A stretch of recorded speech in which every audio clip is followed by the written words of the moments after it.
रामपुर गांव में हरिया नाम का एक व्यापारी रहता था जो सेठ हरिचंद्र के यहाँ काम करता था।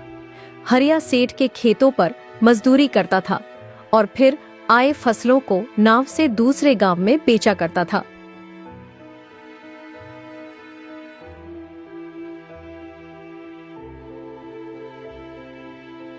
जल्दी जल्दी करो, सारा समय यहीं पर लगा दोगे तो ये सामान कब ले जाओगे?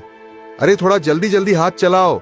हाँ मालिक, सारा सामान नाव पर रख दिया है, बस यह कुछ चावल के बोरे ही रह गए हैं। बस इनको भी रखकर हम तुरंत ही निकल जाएंगे। हाँ ठीक है, जल्दी करो।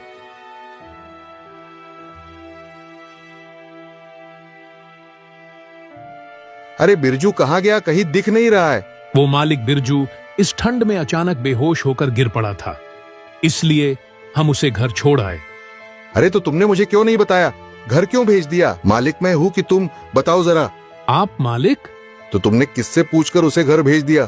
जी मालिक, गलती हो गई, आगे से ऐसा नहीं होगा। होना भी नहीं चाहिए, नहीं तो तुम्हारी नौकरी तो गई समझो। चलो सब जल्दी जल्दी काम करो।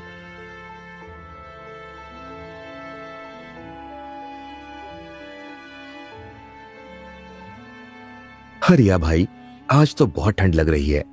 मेरे तो हाथ पैर ठीक से काम ही नहीं कर रहे। हाँ भाई, सारा मामला तो पेट का ही तो है। अगर ये भूख ना होती तो मैं तो इस ठंड में घर से बाहर ही नहीं निकलता। पर क्या करे, जब भगवान ने पेट दिया है तो इसके लिए तो ये सब करना ही पड़ेगा। हाँ भाई शंकर, हम गरीबों के पास इस ठंड में काम करने के सिवा कोई और रास्ता भी तो नहीं है। काम करे तो कुछ पैसे मिले। एक ये हमारा मालिक है जिसके पास हम गरीबों के ऊपर जरा सा भी दया भाव नहीं है। इतनी ठंड में दिन रात हमसे काम लेता है और खुद तो सारा दिन बंद घर में घुसा रहता है। अरे भाई थोड़ा धीरे बोल, कहीं मालिक ने सुन लिया ना तो खामखां ही सबको डांट पड़ेगी। वैसे भी मालिक के पास दिल कहाँ है हम मजदूरों के लिए। उन्हें तो बस काम से मतलब है, चाहे कितनी ही ठंड हो। अरे यूं रोने धोने से कुछ नहीं होगा। चलो सब जल्दी, जितना जल्दी काम निपटेगा उतना ही जल्दी हम घर को लौट पाएंगे। सभी मजदूर नाव में बैठकर दूसरे गांव के लिए निकल पड़ते हैं। हरिया अपने परिवार के साथ एक छोटे से किराए के मकान में रहता था। हरिया सेठ हरिचंद्र के खेतों में खेती करके अपने परिवार का पालन पोषण करता था। हरिया का परिवार बहुत गरीब था और उनका घर भी टूटा फूटा था, जिस वजह से सर्दियों का मौसम आते ही उन्हें बहुत परेशानियों का सामना करना पड़ता था।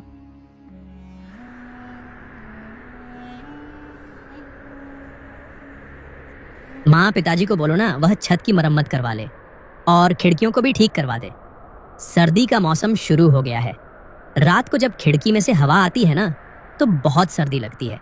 चिंता मत करो बेटा, मैं तुम्हारे पिताजी से कहकर इस खिड़की में पर्दा लगवा दूंगी, क्योंकि खिड़की लगाने के पैसे तो अभी हमारे पास नहीं है, लेकिन पर्दा लग जाएगा तो उससे भी बहुत बचाव हो जाएगा।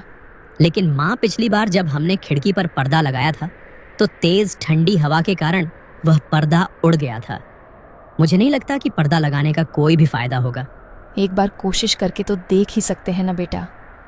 तुम चिंता मत करो, मेरे पास कुछ पुरानी साड़ी पड़ी है। तुम्हारे पिताजी आएंगे तो उनसे कहकर खिड़की पर पर्दा टंगवा दूंगी। थोड़ी देर बाद हरिया घर आता है।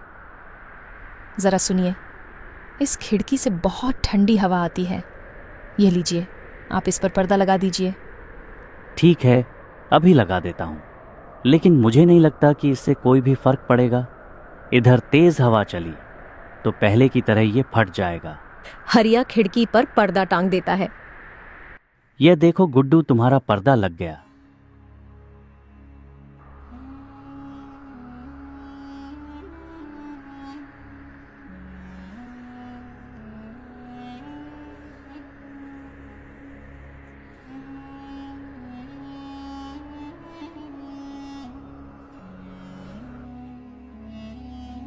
जी, मैं आपको कह रही थी कि ठंड का मौसम शुरू हो गया है। हमारी छत में जगह जगह छेद भी है। अगर ठंड में कहीं बारिश हो गई तो इस सर्दी को झेलना हमारे लिए कठिन हो जाएगा, इससे पहले कि कहीं बारिश हो। आप इस छत की मरम्मत करवा दीजिए। पर बिंदिया, तुम्हें तो पता है ना, मरम्मत करवाने में काफी पैसे लग जाएंगे और इतने पैसे अभी मेरे पास नहीं हैं। तो आप अपने सेठ से पैसे उधार ले लीजिए। बिंदिया, तुम्हें तो पता ही है ना, सेठ हरिचंद्र इतनी आसानी से पैसे देने वाला नहीं है। मेरी तनख्वाह ही वह बहुत मुश्किल से देता है, तो मुझे उधार में पैसे क्यों देगा? नहीं तो हमारे गांव में जमींदार गिरधर भी तो है, आप उससे पैसे ले लीजिए, किसी से भी पैसे ले लीजिए, बस छत की मरम्मत करवा दीजिए। ये ठंडी हवा अब हमसे बर्दाश्त नहीं होती है, अगर बारिश हो गई तो हमारा क्या होगा? ठीक है बिंदिया, मैं गिरधर के पास जाकर कुछ पैसे उधार मांग कर देखता हूँ। थोड़ी देर बाद हरिया जमींदार गिरधर के पास पहुंच जाता है। अरे आओ हरिया, कहो कैसे आना हुआ? आखिर इतने दिनों बाद अचानक तुम्हें हमारी याद कैसे आई? जमींदार जी, मुझे कुछ पैसे उधार चाहिए थे। अच्छा, तो तुम उधार लेने आए हो? उधार तो मैं तुम्हें दे दूंगा, लेकिन प्रतिशत ब्याज लगेगा। जमींदार जी, ब्याज कुछ कम नहीं हो सकता? नहीं भाई हरिया, ब्याज तो 3% ही लगेगा। गांव के बाकी लोगों को भी मैं 3% पर ही ब्याज देता हूं, तो भला तुम्हें कैसे कम लगा सकता हूं? अगर मैं तुम्हें ब्याज कम लगाया तो गांव के अन्य लोगों के साथ बेईमानी होगी ना? हाँ, बात तो आपकी ठीक है, मगर? अरे अगर मगर के चक्कर में मत पड़ो। मैं कौन सा आज ही तुमसे पैसे मांग रहा हूं। अभी कुछ दिन रहने दो, अगले महीने बाद से ब्याज की रकम चुका देना। मुझे भी कोई जल्दी नहीं है। ठीक है जमींदार जी, तो आप मुझे 3% ब्याज पर ही पैसे दे दो। हरिया जमींदार से पैसे लेकर अपनी छत की मरम्मत करवा लेता है।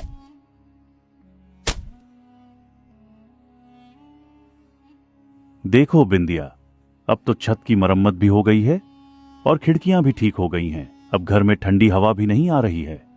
अब हमारी ठंड भरी रात आराम से गुजर जाएगी। जी हाँ, बड़े दिनों बाद आराम मिला है घर में, वरना ठंडी हवाओं से तो पूरा शरीर कांप रहा था। इस तरह हरिया का परिवार के दिन खुशहाल बीत रहे थे। हरिया का काम भी अच्छा चल रहा था।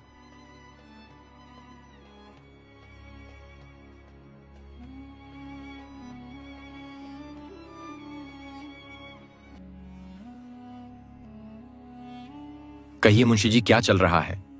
सब ठीक तो है ना? जी हुकुम, सब ठीक है। और भला आपके डर से कौन गलती कर सकता है? हाँ, डर जरूरी है, नहीं तो जमींदारी नहीं चलेगी। आज की जो भी आमदनी होगी वह मुझे बता देना। वही तो देने आया हूँ हुकुम, लेकिन एक छोटी सी दिक्कत है, एक जने को लेकर। दिक्कत किस वजह से हो रही है तुमको दिक्कत? हुकुम, वह हमारे गांव के मदन को लेकर। उसने पिछले ही साल हमसे नाव खरीदने के लिए पैसे उधार लिए थे। हाँ, तो क्या हुआ? उसने उधार सही पर नहीं भरा क्या? अरे हुकुम, भरता कैसे? उसका कारोबार ही ठप हो गया। सुना था कि उसकी दुकान में चोरी हो गई थी, जिससे उसे बहुत घाटा हुआ और अब वह उधार नहीं भर पा रहा। अच्छा, ऐसा है तो जो उसने नाव खरीदी है उसे उठा लो। गिरधर बहुत ही चालाक और लालची जमींदार था। पहले गांव की लोगों को बड़े भारी ब्याज पर पैसे देता था और ब्याज न चुका पाने पर उनके घर, खेत खलिहान सब हड़प लिया करता था।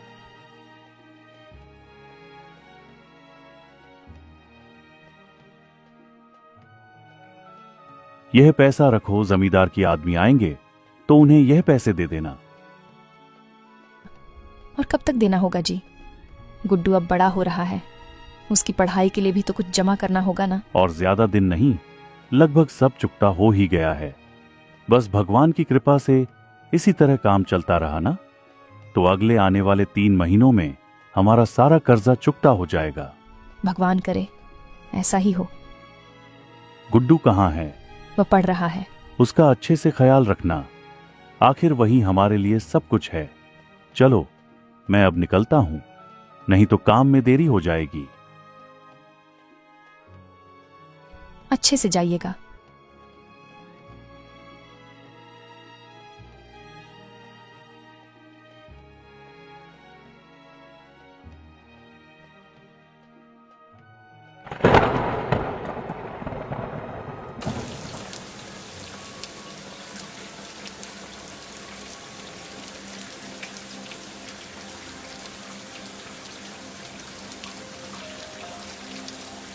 हे भगवान, बारिश होने लगी।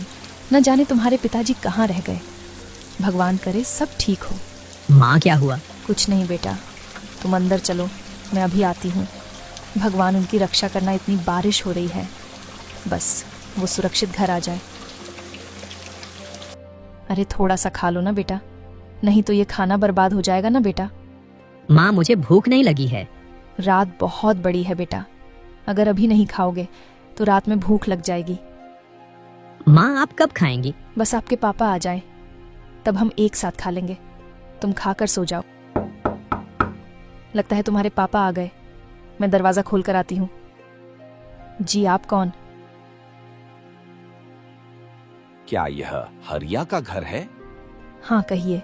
आज नदी से नाव ले जाते समय बीच रास्ते में नाव पलट गई। नाव पलट जाने से हरिया की उस नदी में ही मौत हो गई।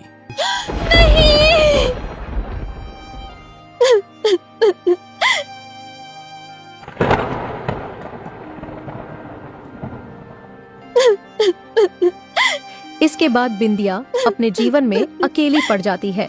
उसके जीवन की सारी खुशियां चली जाती हैं। वह खुद तो दूर, वह अपने बेटे को भी 3 वक्त का ढंग से खाना नहीं खिला पाती है।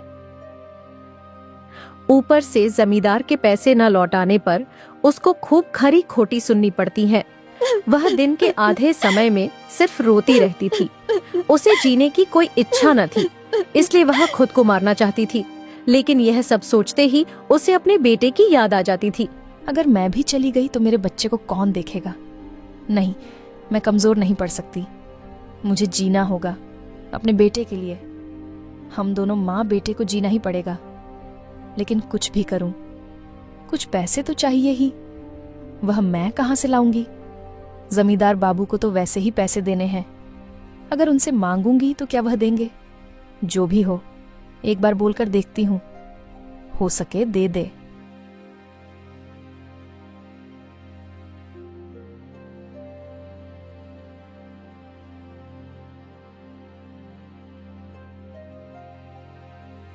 हरिया का और कितना पैसा निकल रहा है? जो उधार लिया था उसका 80% तो चुका दिया। अगर आज वह जिंदा होता तो शायद बाकी का उधार भी चुका देता।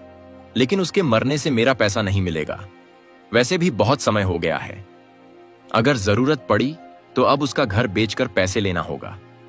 अगर हम घर ले लेंगे तो वह लोग रहेंगे कहां? यह मेरा सर दर्द नहीं है, वह उन्हें समझने दो।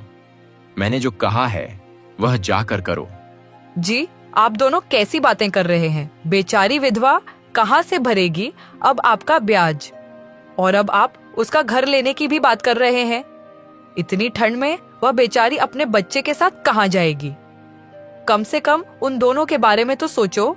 उन दोनों का क्या कसूर? एक तो वैसे ही उनके सर पर मुश्किलों का पहाड़ टूट पड़ा है, और आप इस ठंड में उनसे उनकी छत भी छीनना चाहते हैं। आप ऐसा मत कीजिए। यहां क्या कर रही हो तुम? तुम्हें कितनी बार कहा है मेरे व्यापार में बार बार दखलंदाजी मत किया करो। तुम्हारा काम घर में झाड़ू पोछा करना है।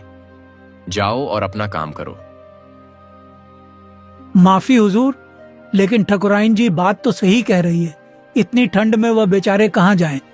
मैं क्या कह रहा था हुजूर, हरिया ने जितना पैसा दिया था उससे कहीं ज्यादा उसके घर की कीमत है।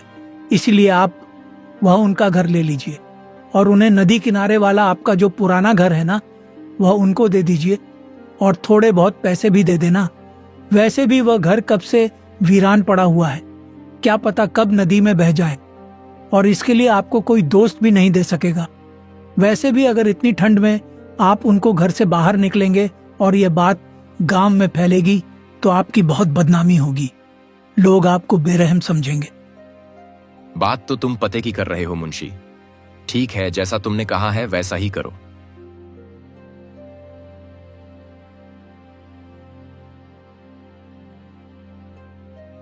जमींदार बाबू। आओ आओ, तुम्हारी ही बारे में बात चल रही थी। यह बताओ, इस बार तुमने मेरा बकाया क्यों नहीं दिया? इसी बारे में तो आपसे बात करने आई हूँ जमींदार जी। मेरे गुड्डू के बाबूजी जो कुछ भी बचा कर गए थे वह सब तो अब खत्म हो चुका है। अभी 2 वक्त का खाना भी ठीक से नहीं मिल रहा। अभी किस तरह आपके पैसे वापस करूं? अब ऐसे तो काम नहीं चलेगा। पैसे जब तुमने लिए हैं तो तुम्हें ही वापस करने होंगे ना। वह तो मैं जानती हूँ, लेकिन मैं छोटे से बच्चे को लेकर क्या काम करूंगी? वैसे मैंने हुकुम से बात तो की है, तुम्हारा जो घर है वह तुम जमींदार जी को दे दो, और बदले में नदी के किनारे वाला जो जमींदार बाबू का घर है ना, वह ले लो, और साथ में कुछ पैसे भी। लेकिन वह घर तो कब से वीरान पड़ा है, वहां पर हम किस तरह रहेंगे और क्या खाएंगे? इन पैसों से तुम नदी के किनारे खाली वाली जगह पर खेती कर सकती हो और फसल को बाजार में बेचकर अपना परिवार चला सकती हो। मैं इससे ज्यादा कुछ नहीं कर सकता हूँ। इसके बाद बिंदिया अपने बेटे को लेकर उस घर में चली जाती है।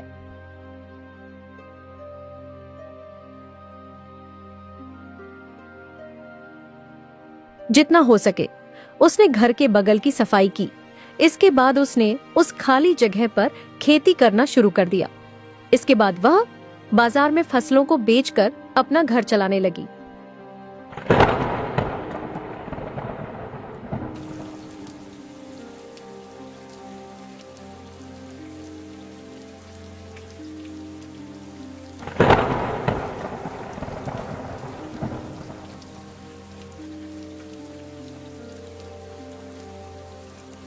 माँ, मुझे बहुत डर लग रहा है। मुझे उस घर जाना है। यह घर अच्छा नहीं है। वह घर अब नहीं है बेटा, वह घर बारिश में बह गया। हम दोनों इस घर को बिल्कुल नया बना देंगे। जब तुम बड़े हो जाओगे और बहुत पैसे कमाएंगे, तब हम लोग एक बड़ा घर लेंगे। हाँ माँ, मैं बहुत बड़ा बनूंगा। जमींदार बाबू के घर से भी बड़ा घर होगा हमारा। ठीक है बेटा, ठीक है। अभी बाहर मत जाना बेटा, तुम जाकर बिस्तर पर बैठो, मैं अभी आती हूँ।